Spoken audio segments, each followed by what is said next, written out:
How do you take product management to the next level? Today, we're going to review some of the top tools that product managers at companies like Tesla, Airbnb, Apple, and Virgin Atlantic use to manage their products. We'll explain everything from how to create a price sensitivity matrix to defining your total addressable market, conduct a customer cost-benefit analysis, evaluate your product ideas with a Moscow feature prioritization tool, and make use of a Kano diagram to produce successful products. Real quick, for those of you who don't know us, we analyze business frameworks and summarize business books to stay on top of the latest business strategies. By the end of this video, you'll learn some advanced tools to manage product development like the pros. You'll hear some real-world examples of how these companies weigh the costs and benefits of an upcoming venture, prioritize important features, and build delight into everything they create. As usual, you can download these slides by using the link in the description to use in your own product management processes, plug in your own data, and customize each slide according to your own needs. As a product manager, you need to develop a product with features and price in mind. When Tesla decided to lower the price of all its North American electric vehicles in May of 2020, the stock market initially saw this as bad news. Traditionally, automakers use discounts as an incentive to increase sales during periods of low demand.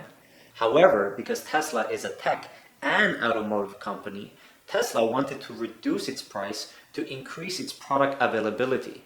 Because price sensitivity is a huge factor in EV adoption, lower prices dramatically increased the amount of cars Tesla sold in the US in the following months. To determine how sensitive your customers are to your prices, you need to divide demand quantity by the percentage change in price. The difference is your customer's price sensitivity. Product managers, or PMs, will often introduce discount codes to check conversion rate increases and decreases on price to determine their customer's price sensitivity. A price sensitivity matrix helps PMs determine how many people would use a discount code that is hard to get versus customers that were willing to buy the product at its current price. While all customers will pay less for a product, some customers will wait a longer period of time to buy. This waiting tells you, the product manager, about demand. Other customers may not value a product if it's not considered too inexpensive and will pay top dollar to get it as soon as it's available. This range of acceptable prices is what product managers need to know to price their products in an optimal way, and can be used to create a gradient of different price tiers with different features that are attractive to each customer type. Knowing how to price your product for the market is vital, and so is knowing the total size of your market to begin with. In 2008, Airbnb was a startup trying to raise money from top investors across Silicon Valley.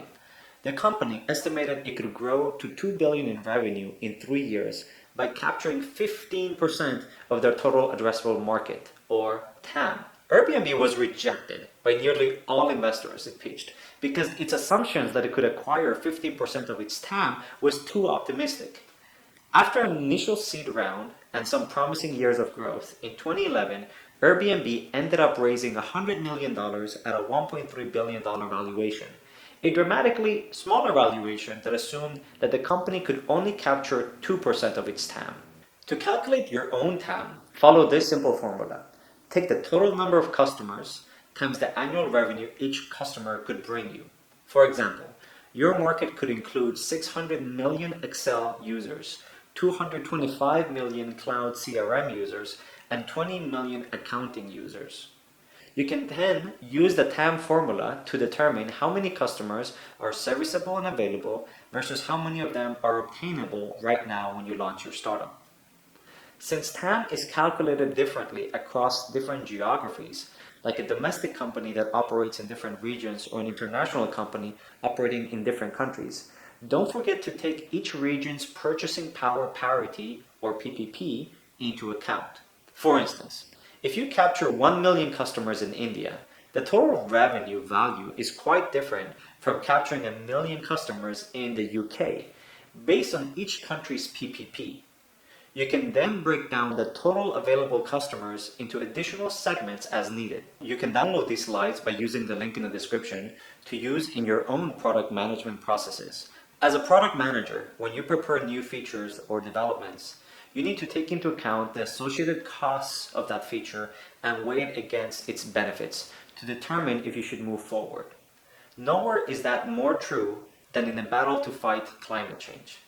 Over 110 countries that account for over 70% of the world's GDP and carbon emissions have net zero targets by 2050. Unless all emissions are limited to 400 gigatons, the temperature on Earth could rise above 1.5 degrees Celsius within a decade. To meet these goals, the IEA has projected that a total of 5 trillion annually must be spent in energy investments for a total of 35 trillion by 2030. With so much money on the line, how can each government figure out how much they need to invest to reach their country's pledge?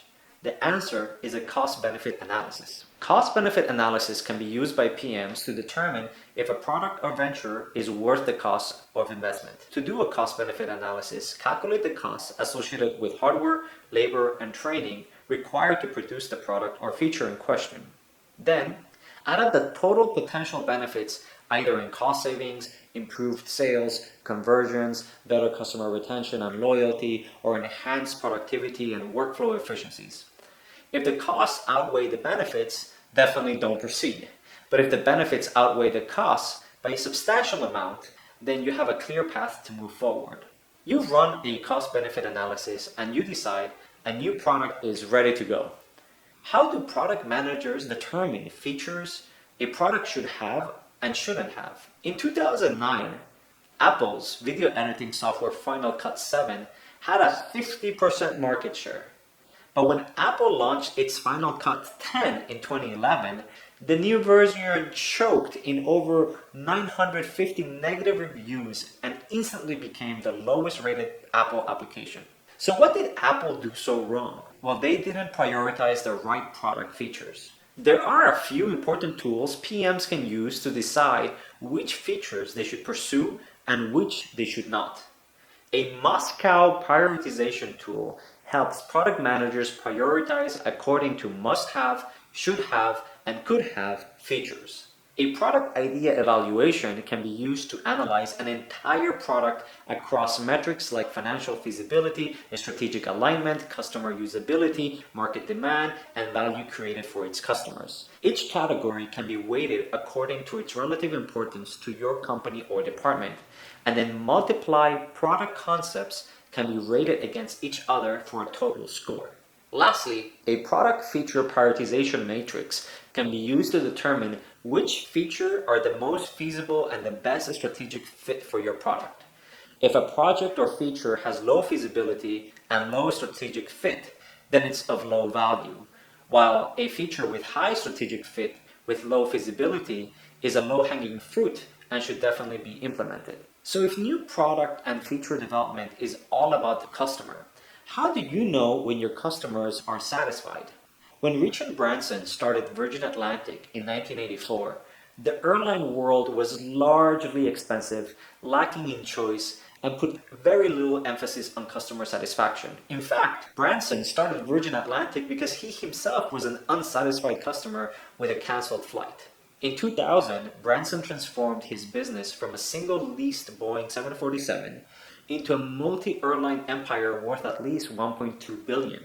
How did Virgin Atlantic compete against so many legacy competitors that already dominated the market? Branson's focus was on customer delight. You can use a Kano diagram to compare new features against one another and control for customer delight. The Kano matrix measures customer satisfaction on the y-axis and customer expectations on the x-axis. The threshold line is a baseline level of functionality a feature or product requires to meet a customer's expectations. The performance line indicates a feature that meets the expectations of a customer. The excitement line measures features that are not only meeting the customer's basic needs, but have an additional layer of magic. As a PM, you can use the Kano diagram to decide between features that add value versus excitement for customers. For more tools on what makes product managers successful, check out the link in the description. You'll gain more analytical resources like product vision boards, BCG growth matrices, product release plans, customer cohort analysis, KPI dashboards, and much more.